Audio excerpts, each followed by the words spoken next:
করে, সে যে সালাম দিল আসসালামু আলাইকুম। আহমদ ইবনে হাম্বল বলে, যুবক আমার যাওয়ার জায়গা নেই, সফরে বেরিয়েছি, খুব শীতে কষ্ট পাচ্ছি, রাতে যদি তোমার এই চুলা থেকে একটু আগুন পোহাই কোনো সমস্যা?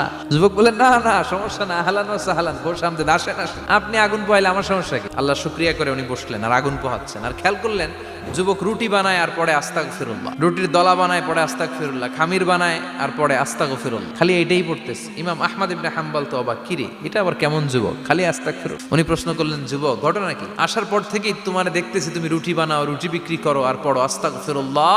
যুবক বলে, আস্তাগফিরুল্লাহ আমার সবচেয়ে বেশি পছন্দের আমল, আমি সব সময় আঠার মতে ইস্তেগফারের সাথে লেগে থাকি আর সব সময় পড়তে থাকি আস্তাগফিরুল্লাহ, আর এর বদৌলতে আল্লাহ আমারে মুস্তাজাবুদ দাওয়া বানিয়ে দিয়েছে। আহমদ ইবনে হাম্বল তো অবাক, তুমি মুস্তাজাবুদ দাওয়া, রুটিওয়ালা, আমি এত বছর হাদিস পড়াই, আমিও তো মুস্তাজাবুদ দাওয়া না, তুমি দোয়া করলেই সব কবুল হয়ে যায়? যুবক বলে, না আনা মুস্তাজাবুদ দাওয়া, আমি আমার জীবনে যত দোয়া করেছি কবুল করে নিয়েছে কে?